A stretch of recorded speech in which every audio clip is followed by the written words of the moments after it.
Good morning, কেমন আছো তোমরা সবাই? আশা করি ভালো আছো। এই তো এখন আর 9টা মতো বাজে। সকালবেলা বাজার করে নিয়ে আসা হয়ে গেছে, দিয়ে রান্নাবান্না আরম্ভ হয়ে গেছে। তো সেই দিন আমাদের অনেক কিছু রান্না করার ছিল, আর শরীরটাও খারাপ ছিল। একটু একটু করে রান্না করছিলাম আর রেস্ট নিচ্ছিলাম। তো ওই করতে করতে না আমাদের অনেকটা লেট হয়ে গেছিলো, প্রায় 3টে বেজে গেছিলো। যখন আমরা খেতে দিয়েছিলাম তখন প্রায় 3টে বেজে গেছিলো। যদিও আমি বা আমার বোন এবার বাবার বাড়িতে যেতে পারিনি। তো কী হয়েছে, জামাইদেরকে কি আর আমরা সাজিয়ে গুছিয়ে খেতে দিতে পারি না? তো সেই জন্য আমরা 2 বোন তাই করেছিলাম, জামাইদেরকে সাজিয়ে গুজিয়ে 2 জামাইকে একসঙ্গে বসিয়ে খেতে দিয়েছিলাম। তো খুব ভালো লাগছিলো। আমরা কিছু ছবি তুলছিলাম।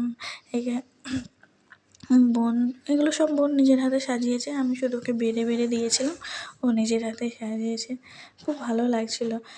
আমাদের এত বছর বিয়ে হয়েছে, এখনও জামাই ষষ্ঠীতে যাওয়া হয়নি, কোনো না কোনো কারণে জামাই ষষ্ঠীতে যাওয়া হয়নি। তো এবারও মানে ভেবেছিলাম যাবো, তারপরে আমার একটু শরীর খারাপের জন্য যাবো না ভেবেছিলাম, মানে যাওয়া হবে না। তো সেই জন্যই বোনকে ফোন করেছিলাম, বোনও রাজি হয়ে গেল, চলে এলো। তো এই জন্য একসঙ্গে জামাই ষষ্ঠীটা পালন করছিলাম। মানে জামাই ষষ্ঠী ঠিক নয়, শুধু খাওয়া দাওয়ার আয়োজনটা, কারণ আমরা তো আর সেগুলো করতে পারি না, ওই জন্য।